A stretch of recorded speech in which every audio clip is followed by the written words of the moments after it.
నమస్కారం సామాన్య న్యూస్ కి స్వాగతం. ఈనాటి వార్తా విశేషాలు. శ్వాసకోశ వ్యాధితో బాధపడిన మన్మోహన్ సింగ్ ఈ మధ్య కాలంలో పలు హాస్పిటల్స్ ని సందర్శించి చెకప్ చేయించుకున్న మాజీ ప్రధాని గురువారం కూడా శ్వాస తీసుకోవడంలో తీవ్ర ఇబ్బంది పడ్డారు.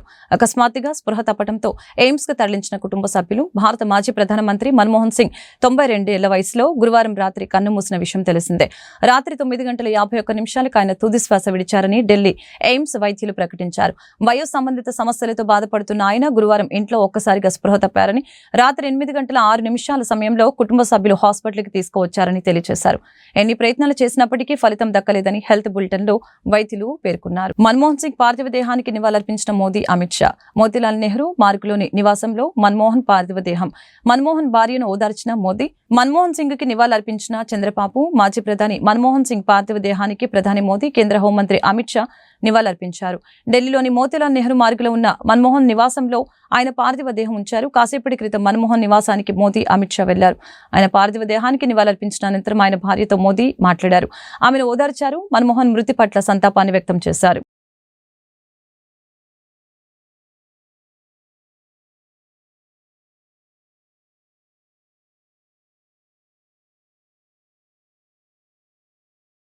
మాజీ ప్రధాని మన్మోహన్ సింగ్ మృతితో దేశం గొప్ప ఆర్థిక సంస్కరణని కోల్పోయిందని ఏపీ సీఎం చంద్రబాబు తెలిపారు. ఢిల్లీలో మన్మోహన్ పార్థివ దేహానికి నివాళులర్పించిన అనంతరం చంద్రబాబు మీడియాతో మాట్లాడారు. ఆయన మరణం బాధాకరమని చెప్పారు. ఆయన దేశానికి అవిశ్రాంతంగా సేవలు అందించారని కొనియాడారు.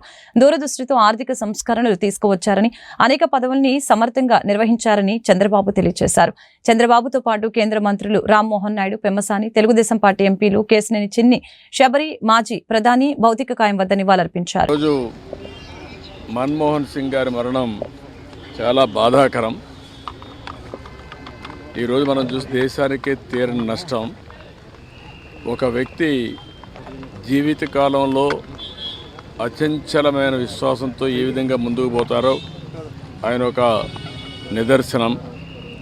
ఆయన ఒక బాగా కష్టపడి చదువుకున్న తర్వాత లెక్చరర్గా ప్రారంభించి రీడర్ అయి తర్వాత ప్రొఫెసర్ అయి అక్కడి నుంచి ఎకనామిక్ అడ్వైజర్గా ఎదిగి డిపార్ట్మెంట్లో ఎకనామిక్ అడ్వైజర్గా పనిచేస్తూనే ఆ తర్వాత మనం చూస్తే ఆయన ఆర్బీఐ గవర్నర్ కావడం, అదేవిధంగా డిప్యూటీ చైర్మన్ ప్లానింగ్ బోర్డు కావడం, యూజీసీ చైర్మన్ కావడం, ఇలాంటి అనేకమైనటువంటి ఉన్నతమైన పదవులు, అది పబ్లిక్ పాలసీ విషయంలో కావచ్చు, లేకుంటే ఎకనామిక్ పాలసీస్ కావచ్చు, ఇవన్నీ కూడా ఇన్వాల్వ్ అయ్యి ఫైనాన్స్ మినిస్టర్ అయ్యాడు.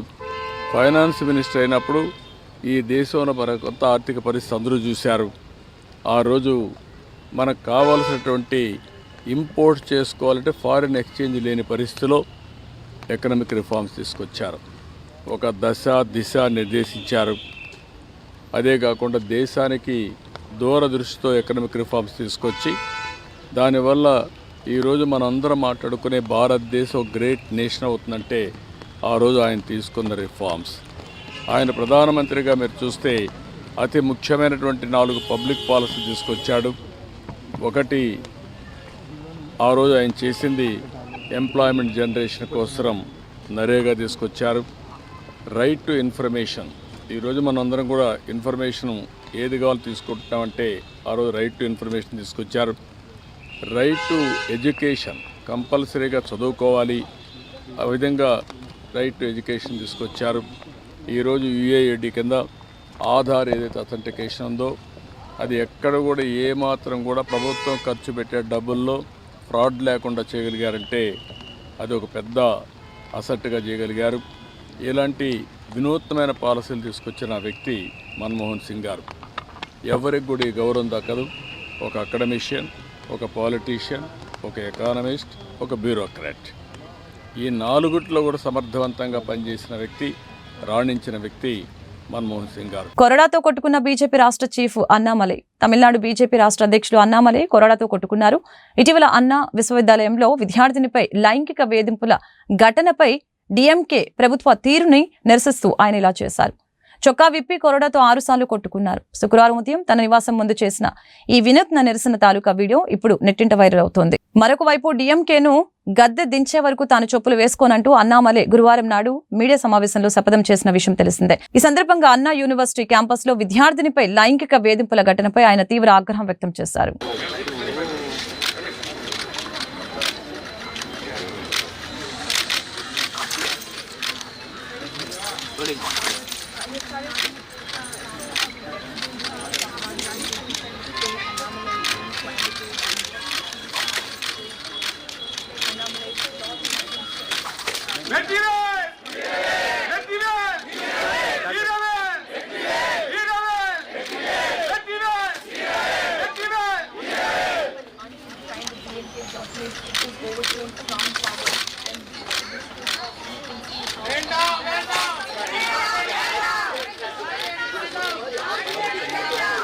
తిరుమల శ్రీవారిని Tamil Nadu governor RN Ravi, badminton క్రీడాకారిణి పివి సింధు, దత్తసాయి దంపతులు దర్శించుకున్నారు.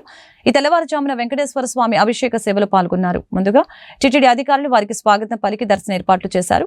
గర్భాలయంలో governor RN Ravi, PV Sindhu దంపతులు స్వామివారిని దర్శించుకుని మొక్కులు చెల్లించుకున్నారు. దర్శన అనంతరం రంగనాయకుల మండపంలో పండితులు ఆశీర్వచనం చేసి స్వామివారి తీర్థ ప్రసాదాలు అందజేశారు.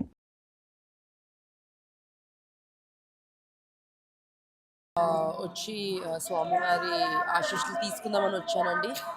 పెళ్ళయింది. సో పెళ్ళైన వెంటనే ఇక్కడికి వచ్చి దర్శనం చేసుకుందామని వచ్చాము. చాలా బాగా జరిగింది. అండ్ తప్పకుండా మళ్ళీ వస్తాను. ఎవ్రీ ఇయర్ వస్తూ ఉంటాను, మధ్యలో కూడా వస్తూ ఉంటాము. సో ఈసారి మా హస్బెండ్తో వచ్చాను. సో ఇంకా ఎన్నోసార్లు వస్తూ ఉంటాను. దేవుడు ఆశీస్సులు ఎప్పుడు ఉండాలని నేను కోరుకుంటున్నాను. ఉద్యోగాలు ఇప్పిస్తామంటూ డబ్బులు వసూలు చేసే వారి పట్ల ప్రజలు అప్రమత్తంగా ఉండాలని గుంటూరు పశ్చిమ ఎమ్మెల్యే గల్లా మాధవి సూచించారు. ఈ మేరకు గుంటూరులో శుక్రవారం ఆమె మీడియాతో మాట్లాడారు. తన పేరును ఉపయోగించి ఉద్యోగాలు ఇప్పిస్తామని డబ్బులు వసూలు చేసిన ఘటన తాజాగా గుంటూరులో చోటు చేసుకుందని చెప్పారు. అలాంటి వారిపై చట్టపరంగా చర్యలు తీసుకుంటామని హెచ్చరించారు. ఇలాంటి వ్యవహారాలకి తమ కుటుంబం ఎల్లప్పుడూ దూరంగా ఉంటుందని స్పష్టం చేశారు. ప్రజలెవరూ కూడా మోసపోకుండా ఉండేందుకు తన కార్యాలయం వద్ద బోర్డులు కూడా పెట్టామని చెప్పారు. రాజకీయ నాయకుల పేర్లు చెప్పి అనేక విధాలుగా మోసాలకి పాల్పడుతున్నారని చెప్పారు. అలాంటి వారి పట్ల ప్రజలు అప్రమత్తంగా ఉండాలని విజ్ఞప్తి చేశారు. వార్తల్లో పేపర్లో ఏదైతే అంశం నడుస్తూ ఉందో పేరు చెప్పుకొని పొలిటికల్ లీడర్స్ పేర్లు వాడుకొని బయట ఏ ఆర్థిక నేరాలకైతే పాల్పడుతూ ఉన్నారో ఎంతోమంది, దాన్ని మనం నిత్యం ఎక్కడో చోట చూస్తూనే ఉంటాం.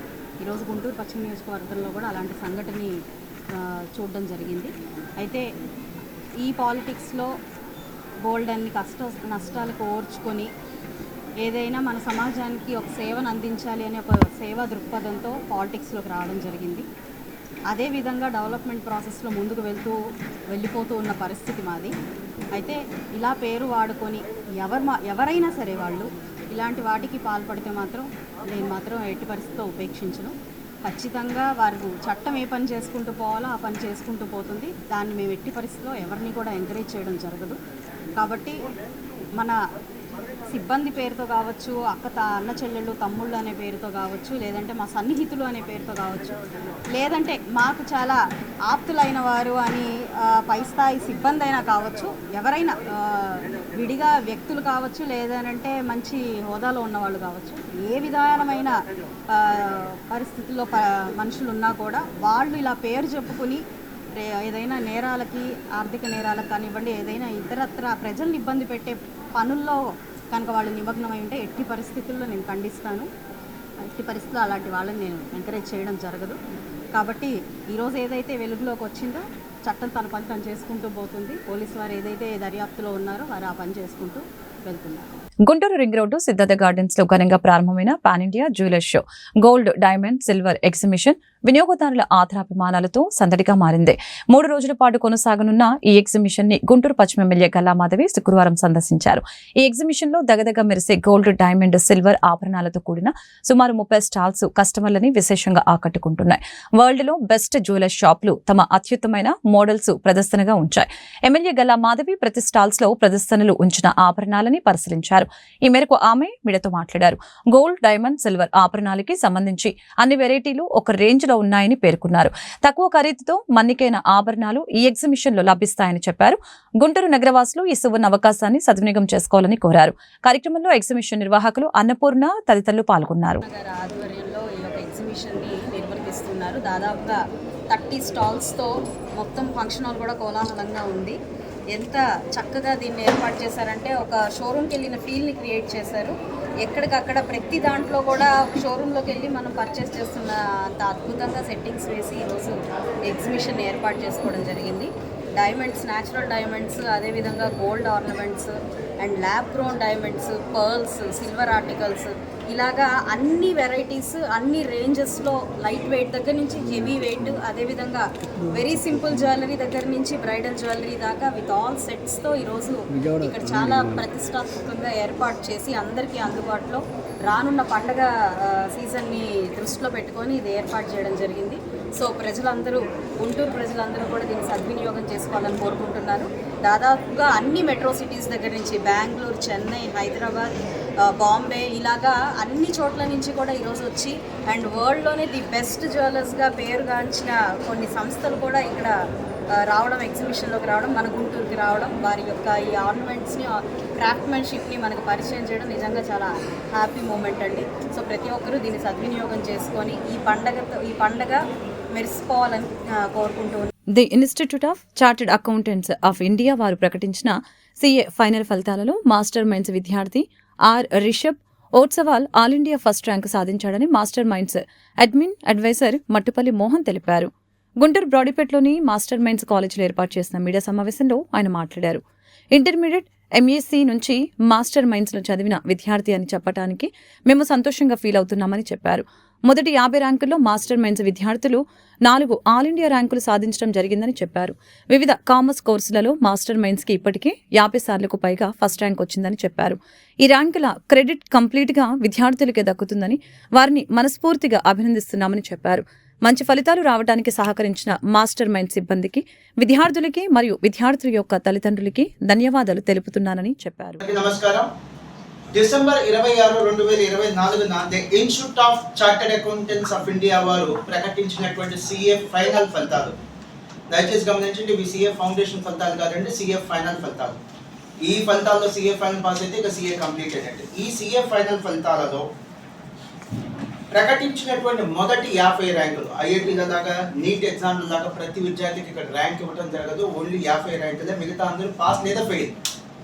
సో ఈ యొక్క రిజల్ట్లో ప్రకటించినటువంటి మొదటి 50 ర్యాంకుల్లో all India first rank master minds విద్యార్థి రిషబ్ కైవసం చేసుకోవడం జరిగింది. చాలా సంతోషంగా చెప్పేది ఏంటంటే తన ఇంటర్మీడియట్ ఎంఈసి నుంచి మాస్టర్ మైండ్స్లో చదవటం జరిగింది. సో ఇంటర్మీడియట్ నుంచి అంటే 10th పూర్తయిన తర్వాత సిఏ అనేటువంటి గోల్తో ఈ యొక్క స్టూడెంట్ జాయిన్ అవ్వడం జరిగింది. అండ్ ఈ ఫలితాల్లో దేశవ్యాప్తంగా సుమారుగా 11,000 మంది సిఏ ఫైనల్ కంప్లీట్ చేసి చార్టెడ్ అకౌంటెంట్స్గా ఉత్తీర్ణత సాధించడం జరిగింది. ఈ 11,000 మంది మాస్టర్ మైండ్స్ విద్యార్థులు కదండి, వివిధ సంస్థల్లో చదువుతున్నట్టు విద్యార్థులు. అసలు ఎంతమంది పాస్ అయ్యారనేది మీకు కూడా తెలియాలని.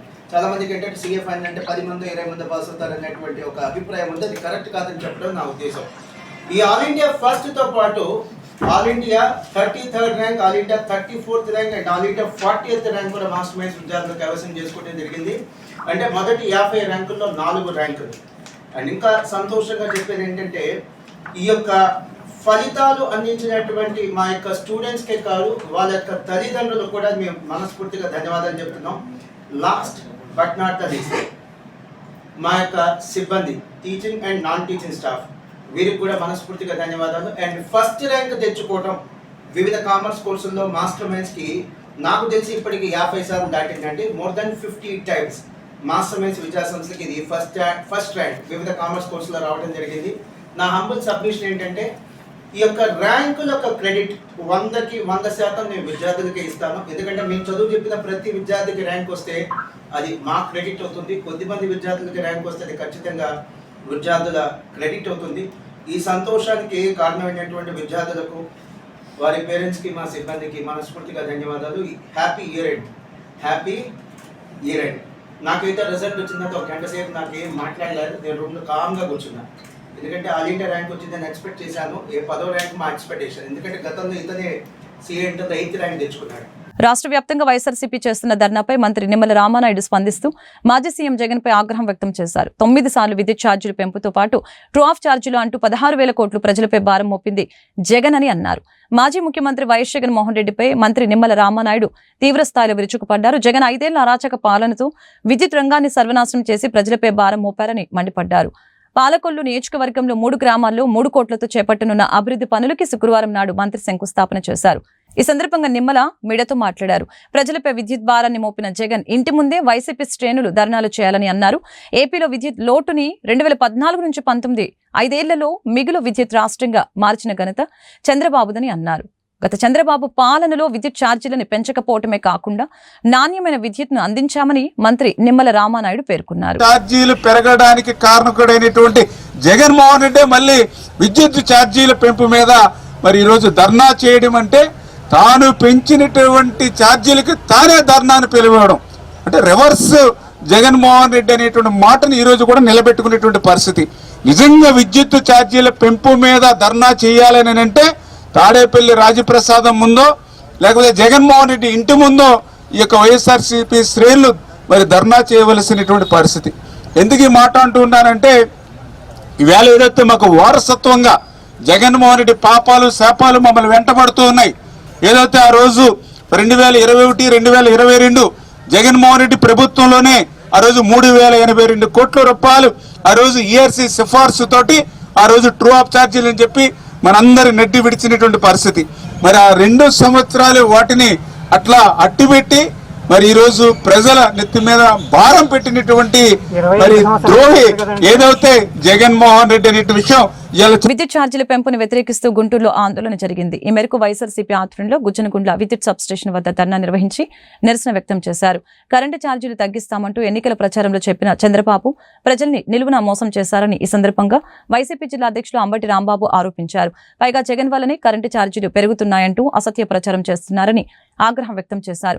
ఎన్నికల హామీలను నెరవేర్చడంలో కూటమి ప్రభుత్వం పూర్తిగా విఫలమైందని విమర్శించారు. ప్రజా సమస్యలపై నిరంతరం పోరాటాలు చేస్తామని ఆయన స్పష్టం చేశారు. కార్యక్రమంలో మేయర్ మనోహర్ నాయుడు, కార్పొరేటర్లు పాల్గొన్నారు.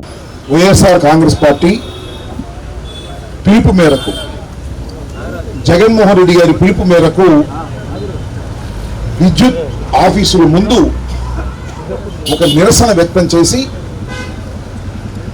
తరువాత పెంచిన విద్యుత్ ఛార్జీలను తగ్గించాలని డిమాండ్ చేస్తూ అక్కడ ఉన్నటువంటి అధికారులకు వినతి పత్రాన్ని, డిమాండ్ పత్రాన్ని ఇచ్చేటటువంటి కార్యక్రమం రాష్ట్రంలో 175 నియోజకవర్గాల్లోనూ జరుగుతూ ఉన్నది.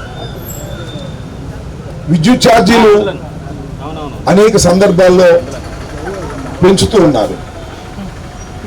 ఇక్కడ గమనించవలసిన అంశం ఏమిటంటే చంద్రబాబు నాయుడు గారు అధికారంలో ఉన్నప్పుడు పెరిగినంతగా ఏ ప్రభుత్వంలోనూ పెరగల. మీకు గుర్తుండే ఉంటుంది, విద్యుత్ ఛార్జీలకు వ్యతిరేకంగా ఉమ్మడి రాష్ట్రంలో పోరాడినప్పుడు చంద్రబాబు నాయుడు గారు ప్రభుత్వం కాల్పులు జరిపి బషీర్బాగ్ ఉదంతం ఇవాళ గుర్తొస్తుందని మనం చేస్తున్నాం. అనేక మంది మరణానికి కారణమయ్యారు ఆ రోజున చంద్రబాబు నాయుడు గారు. నేను ఇక్కడ చాలా స్పష్టంగా ఒక విషయాన్ని చెప్పదలుచుకున్నది ఏమిటంటే జగన్మోహన్ రెడ్డి గారి ప్రభుత్వం అధికారంలో ఉన్నప్పుడు, చంద్రబాబు నాయుడు గారు అపోజిషన్లో ఉన్నప్పుడు, ఎన్నికలకు ముందు కూటమిగా ఏర్పడినప్పుడు అనేకమైన వాగ్దానాలు చేశారు చంద్రబాబు నాయుడు గారు. దానిలో ప్రధానమైనటువంటి ఒకనొక వాగ్దానం ఏమిటంటే తమిళ్లో మీరు నాకు ఓట్లేండి, విద్యుత్ ఛార్జీలు పెంచకపోగా తగ్గిస్తాం. జగన్మోహన్ రెడ్డి గారు పెంచాడు, నేను వస్తే తగ్గిస్తాను అన్నాడు. నేను అడుగుతా ఉన్నా ఇవాళ, అదే తగ్గించడం దేవుడు అడుగు, ఇదేం కార్యక్రమం పెంచడం? 15,000 కోట్ల పైచలకు రాష్ట్ర వ్యాప్తంగా కూడా అన్ని నియోజకవర్గాలలో విద్యుత్ కార్యాలయాల దగ్గర విద్యుత్ ఛార్జీల పెంపుదలపై ధర్నా చేయాలని చెప్పేసి పిలుపులో భాగంగా ఈరోజు గుంటూరు పశ్చిమ నియోజకవర్గానికి సంబంధించి ఈ కార్యక్రమానికి అధ్యక్షుడు సోదరుడు కార్పొరేటరు రోషన్ గారికి అదేవిధంగా ఈ కార్యక్రమాన్ని ఏర్పాటు చేసినటువంటి జిల్లా వైఎస్ఆర్ కాంగ్రెస్ పార్టీ అధ్యక్షులు మాజీ మంత్రివర్యులు పెద్దలు అంబటి రాంబాబు గారికి, వేదిక మీద ఉన్నటువంటి కార్పొరేటర్లకు, వైఎస్ఆర్ కాంగ్రెస్ పార్టీ సీనియర్ నాయకులకు, కార్యకర్తలకి అందరికి కూడా ముందుగా నా హృదయపూర్వకమైన ధన్యవాదాలు కృతజ్ఞతలు తెలియజేసుకుంటా ఉన్నా. రాష్ట్రంలో తెలుగుదేశం ప్రభుత్వం అధికారంలోకి వచ్చిన తర్వాత ఏదైతే ఎన్నికలలో హామీ ఇచ్చిందో ఆ హామీల్ని ఎక్కడా కూడా పాటిస్తున్నటువంటి పరిస్థితి లేకపోవడం చాలా దురదృష్టకరమైనటువంటి విషయం అని చెప్పేసి కూడా నేను చెప్తా ఉన్నా. ఎందుకంటే చంద్రబాబు నాయుడు గారు అధికారంలో రావడం కోసం ఎన్నో హామీలు ఇచ్చారు. అంటే జగన్మోహన్ రెడ్డి గారు అధికారంలోకి వచ్చిన తర్వాత ఈ వార్తలు ఇంతటితో సమాప్తం. మరొక బులెటిన్లో మళ్ళీ కలుద్దాం. నమస్కారం.